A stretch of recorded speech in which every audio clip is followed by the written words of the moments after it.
John John விடுங்க John, ஒன்றும் அப்படி ஒன்றும் இல்லை. அவர் ஒன்றும் என்ன ஈடியில் விசாரிச்சதை விட அவர் கேட்டுற போறாருங்க, என்சிபியில் கேட்டதை விட அவர் கேட்டுற போறாரு. கஷ்டப்படுத்துகிற கேள்வி கேட்டால் கூட ஒரு நாளும் பத்திரிகையாளர்கிட்ட நான் கோவப்பட்டதில்லை. கோவப்பட்டிருக்கேன்னா ஆமாம் தேசிய இருக்கு ஓகே. சுபாஸ்கரன்ட்ட என்னைக்காவது கேட்டீங்களா? அவங்க ஒரு சட்ட ரீதியாக ஒரு தொழில் ஒன்று பண்ணுதாங்க லைக்கான்னு வச்சு. அவருக்கு என்னென்ன பிரச்சனைலாம் யூரோப்பில் இருக்குன்னு தெரியுமா உங்களுக்கு? அப்புறம் ஒரு பெரிய கார்ப்பரேட் கம்பெனி வந்தால் கேட்க மாட்டீங்க, தனியார் வந்து என்ன மாதிரி ஆள்கிட்ட கேட்பீங்கன்னா என்ன நியாயம்? யாராவது கேட்டாங்களா? ரஜினி சார் கேட்டாரா? விஜய் சார் கேட்டாரா? அப்போ பார்த்தாலும் பாரத் மாதா கி ஜெய், ஜெய் ஸ்ரீராம்னு சொல்லிக்கிட்டு இருந்த வாய் பூரா இறைவன் மிகப்பெரியவன் சொல்லிச்சு பாருங்க. அப்போ இறைவன் மிகப்பெரியவன் தான்றதை என்னால் உணர முடிச்சு. என்னால் பிறருக்கு தொல்லைன்னு இது வரைக்கும் ஒரு செய்தி வந்திருக்கா? இத்தனை ஆண்டு காலம் அந்த சினிமாவில் எனக்கு தொல்லை வந்திருக்கு. அதை நான் விரும்பி ஏற்றுக்கிறேன், சந்தோஷமாக ஏற்றுக்கிறேன், இருக்கிற காலகட்டத்தை சந்தோஷமாக கடத்திட்டு போகிறேன், அவ்வளோதான். வணக்கம் அமித் சார். வணக்கம் சார். வணக்கம். வணக்கம் சார். மீனாட்சி. மீனாட்சி. வணக்கம் மீனாட்சி சார். வணக்கம். நிறைய பேருக்கு வந்து ஒரு சந்தேகம் இருக்குது. உங்கள் நண்பர் வந்து குற்றச்சாட்டில் இருக்கார், விசாரணை நடக்குது, தீர்ப்பு வந்து நீங்கள் சொன்ன மாதிரி நீதிமன்றம் தான் சொல்லணும், அதில் எந்த இதுவும் இல்லை. இவ்வளோ வருஷம் நீங்கள் நண்பராக இருக்கும்போது அவர் என்ன தொழில் பண்ணார், சட்ட ரீதி இல்லாமல் மறைமுகமாக என்ன தொழில் பண்ணாருன்னு அது உங்களுக்கு தெரிஞ்சிருக்க வாய்ப்பு இல்லை. ஆனால் அந்த பணம் அப்படிங்கிறது வெளியே வரும்போது உங்களுக்கு வந்து எந்த இடத்துலையுமே சந்தேகம் வரலையா? இவ்வளோ பணம் எப்படி வந்தது, அவர் பின்னணி என்ன? ஏன்னா இவ்வளவு நெருக்கமாக இருக்கும்போது வந்து எந்த இடத்துலையோ எந்த காலகட்டத்திலையும் அந்த சந்தேகம் உங்களுக்கு வரலையா?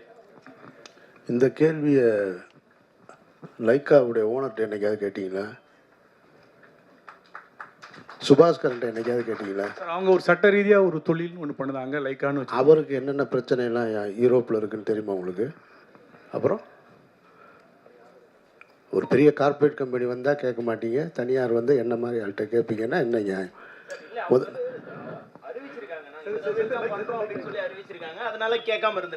சார், அவரும் அங்கே வந்து அவர் மேலே ஒரு குற்றப்பதிவு இருக்கா இல்லையா? லண்டனில் இருக்கா இல்லையா? இருக்கு. யாராவது கேட்டாங்களா? ரஜினி சார் கேட்டாரா? விஜய் சார் கேட்டாரா? அப்போ என்ன ஏன் கேட்குறீங்க? தம்பி,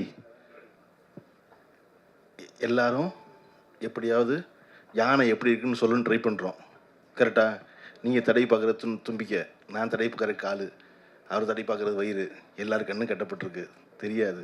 இப்போ அவர் சொன்னது போல் அவசரமாக தீர்ப்பு எழுதாதீங்கன்னு ஊடகத்தில் சொன்னார்ல, அந்த மாதிரி விசாரணை நீங்கள் நடத்தாதீங்க. நான் வந்து ஒரு நிமிஷம் இருங்க பதறாங்க, முதல்ல பதறாங்க. இருங்க சார் பதறாங்க சார், ஒரு நிமிஷம் கேளுங்களேன்.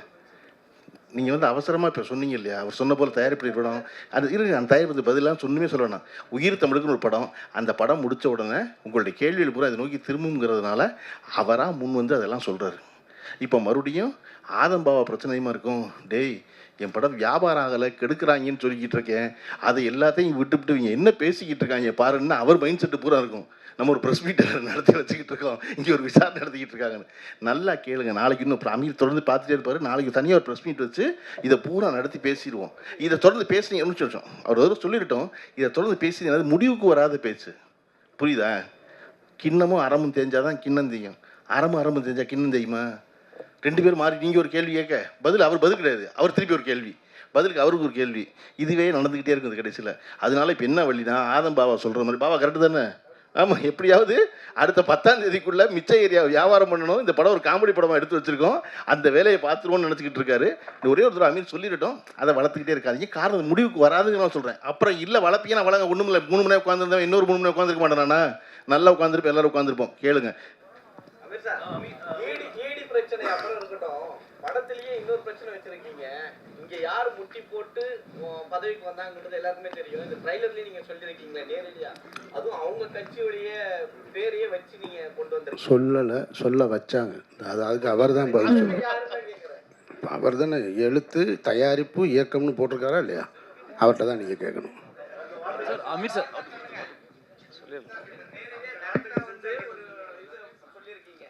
காலில் விழுகாத அரசியல்வாதி யாராக இருந்தால் சொல்லுங்களேன். நீங்கள் என்னைக்குமே விழுகிறாங்க. பகுத்தறிவு பேசுகிற கட்சியாக இருக்கட்டும், சுயமரியாதை கட்சியாக இருக்கட்டும், அங்கேயே தலைவர் காலில் விழுகிறத நீங்கள்லாம் பார்க்கலையா? நீங்கள் அந்த நேரத்தில் அந்த காட்சி எடுக்கும்போது அப்படி ஒரு வசனம் தோணுச்சு, அதை படத்தில் வச்சுருக்கோம். மற்றபடி எந்த விதமான உள்நோக்கமும் இல்லை. சம்மந்தப்பட்ட நீங்கள் யாரை நினைக்கிறீங்களோ அவங்க பார்த்தா கூட சிரிச்சுட்டு போயிடுவாங்க, என் மேலே கோவம் வராது. அமீர் சார் இங்க பரத் இங்க. வணக்கம் வணக்கம் தலைவா. ஒரே ஒரு கேள்வி மட்டும்தான், நான் முடிச்சிருங்க. தம்பி அமைதியா இருந்தா கொஞ்சம். யாராவது ஒருத்தர் சார் அமீர் சார் ஒருத்தரா கேள்வி கேளுங்க. மைக் கொடுத்துருக்கோம். மைக் உங்க கையில வந்ததுக்கு அப்புறம் கேள்வி கேட்டா நல்லா இருக்கும்.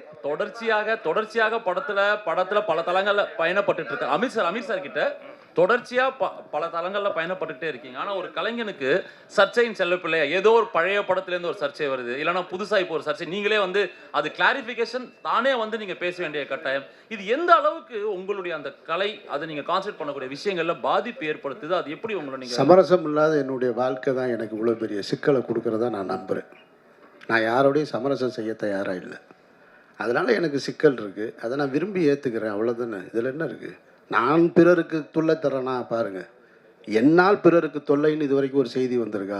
இத்தனை ஆண்டு காலம் அந்த சினிமாவில் எனக்கு தொல்லை வந்திருக்கு. அதை நான் விரும்பி ஏற்றுக்கிறேன், சந்தோஷமாக ஏற்றுக்கிறேன். இருக்கிற காலகட்டத்தை சந்தோஷமாக கடத்திட்டு போகிறேன், அவ்வளோதான். இல்லையே, வழக்கு இன்னும் குற்றப்பத்திரிக்கை. நன்றி நன்றி நன்றி நன்றி. அண்ணே முடிச்சிடட்டும்ண்ணே. ஆனா இப்போ நீங்க வந்து இது யாருக்காக தண்ணீர் கொடுக்குறீங்க? உங்களை வந்து அவதூறு அடிப்படை ஆதாரம் இல்லாம அவதூறு பரப்புறவங்க உங்களுடைய பேச்சை கேட்டு உங்களை யாரும் பனிஷ்மெண்ட் கொடுத்துட போறது இல்லை நீதிமன்றம். இங்க மேடையில் இருக்கிறவங்க யாரும் உங்க நல்லவங்கன்னு சர்டிஃபிகேட் கொடுக்கறதுனால நிரபராதின்னு விடுவிக்க இல்லை, நியாயமான பேச்சு. தானே வரப்போகுது. அப்படியே அதை வந்து நீங்களே ஒரு ஏன் கொடுத்தேன்னு கேட்குறீங்க. அதாவது நான் தொடர்ச்சியாக எப்பொழுதுமே பத்திரிகையாளர்களை சந்திக்கிறவன். இந்த வழக்கு குறித்து எங்கிட்ட இந்த சர்ச்சை தொடங்கின உடனே எங்கிட்ட தொடர்பு கொண்டு ஒரு பேட்டி வேணும், இது குறித்து கேட்கணும்னு கேட்கும்போது நான் சொன்னேன், இந்த மாதிரி விசாரணை சம்மன் வந்திருக்கும் பொழுது என்னை தொடர்பு கொண்டாங்க. அப்போ நான் சொன்னேன், நான் விசாரணையை முடிச்சுட்டு வந்து ஒரு 3-4 நாளில் சந்திக்கிறேன்னு சொன்னேன். ஆனால் சந்திக்கக்கூடிய சூழல் ஏற்படலை. அடுத்து விசாரணைன்னு வந்துக்கிட்டே இருந்தது. கிட்டத்தட்ட 70 நாட்களுக்கு பிறகு இன்றைக்கி தான் முதல் முறையாக பத்திரிகையாளர்களை சந்திக்கிறேன். அதனால் நான் அதை சொல்ல வேண்டியது.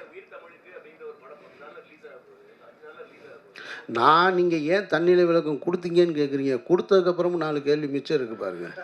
டைரக்டர் சார்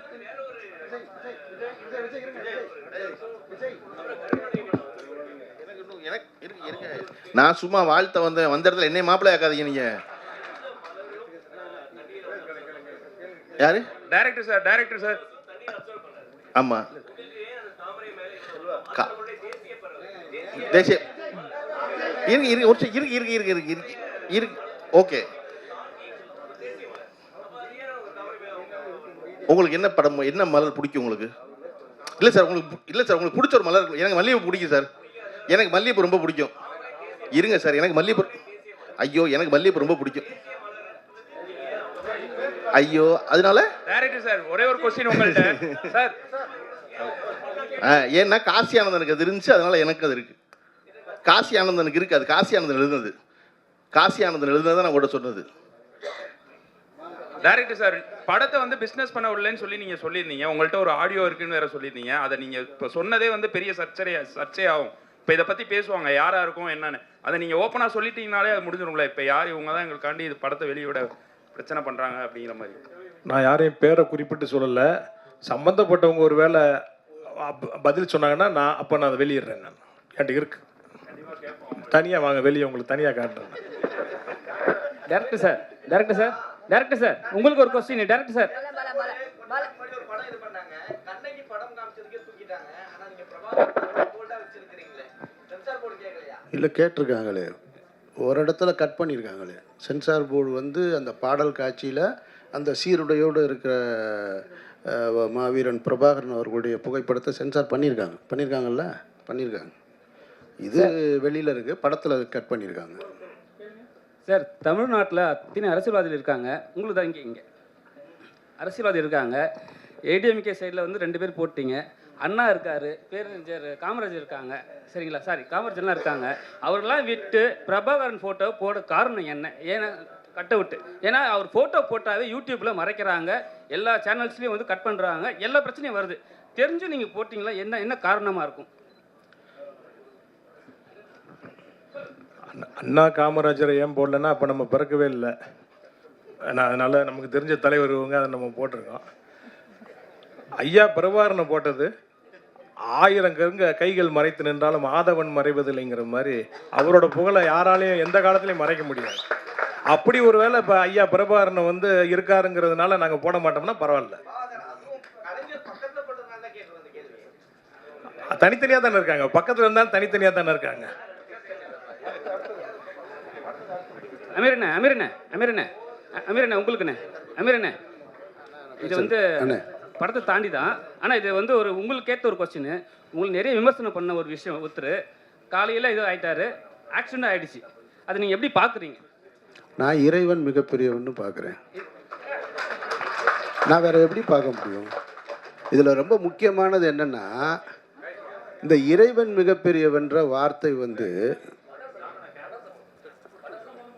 ஜான் விடுங்க ஜான், ஒன்றும் அப்படி ஒன்றும் இல்லை.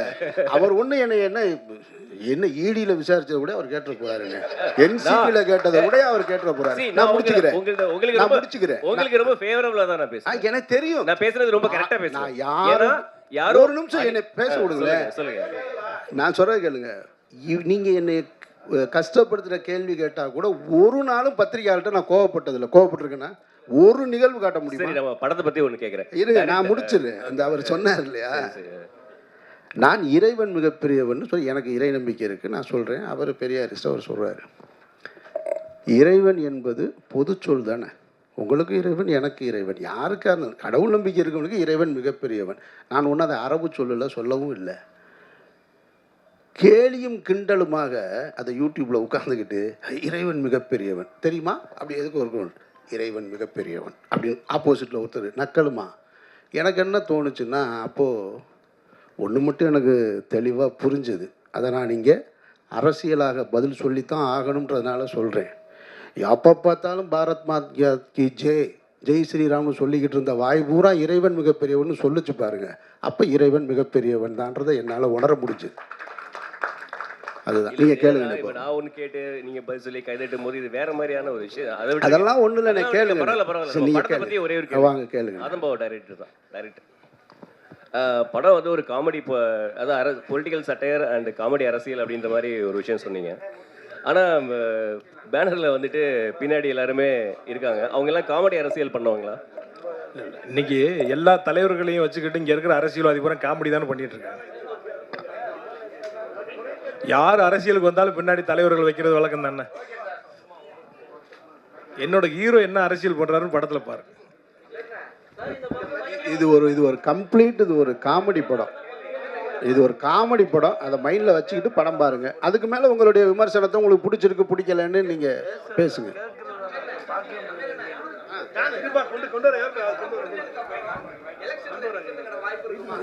அப்படிலாம் எந்த திட்டமும் இல்லை எனக்கு.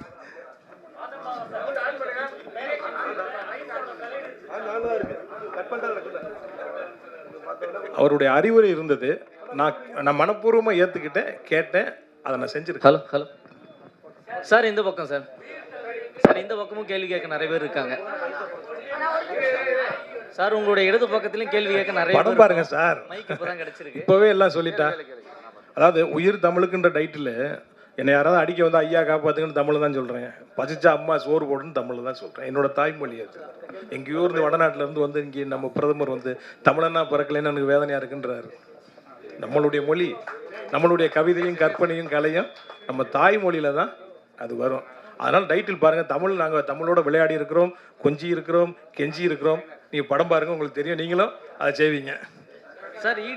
இடியிலிருந்து நம்ம இப்போ படத்துக்கு வருவோம் சார். இப்போ இந்த படத்தில் வந்து இந்த டேபிள் கடியில்ன்ற வசனம் வந்து யூடியூப்பில் பார்க்கும்போது அது மியூட் பண்ணலை. ஆனால் இப்போ நீங்கள் ட்ரைலர் போட்டு காட்டும் போது அந்த வசனம் வந்து மியூட் பண்ணப்பட்டிருக்கு. ஆனால் காலில் விழாத அரசியல்வாதிகள் இல்லை அப்படிங்கிறீங்க. குறிப்பிட்ட அந்த டேபிளுங்கிற அந்த வசனம் வந்தது, ஏன் மியூட் பண்ணீங்க? சென்சாரில் அது யாரையும் மென்ஷன் பண்ணதுன்னு அவங்க நினைக்கிறாங்க, அதனால் நீக்கிட்டாங்க. சென்சார் போர்டு எதுக்கு இருக்குன்னே தெரில. நீங்கள் பாருங்களேன், வெள்ளை கொக்குகளா எங்கள் காட்டை விட்டு போங்க வெள்ளை கொக்குகளான்னு சுதந்திரத்துக்கு முன்னாடி பாடினாங்க. அன்னைக்கு சென்சார் இருந்துச்சு. இன்றைக்கி நம்ம ஹீரோ பார்த்தீங்கன்னா 40 வெள்ளைக்காரனோட பாட்டு பாடிக்கிட்டு இருக்கான், நின்று டான்ஸ் ஆடிக்கிட்டு இருக்கான். இன்றைக்கி எதுக்கு இந்த சென்சார்? அவங்களுக்கு ஒரு அஜெண்டா இருக்குது, அவங்க செய்கிறாங்க, அவ்வளோதான். யூடியூப்பில் அது இல்லாதனால அது இருக்குது. நிறைய அரசியல் இருக்குது. அரசியல் படம் அடுத்தடுத்து இந்த படம் வெற்றி அடைஞ்சால் நிறைய ஸ்ட்ராங்கான படமே எடுப்போம். அதில் பாருங்கள். நன்றி நன்றி நன்றி. விழாவை சிறப்பித்த சிறப்பு விருந்தினர்களுக்கு மீண்டும் ஒரு முறை நன்றியை தெரிவிச்சுக்கிறோம். பிரஸ் அண்ட் மீடியா உங்க எல்லாருக்கும் ஸ்பெஷல் தேங்க்ஸ். வந்திருந்த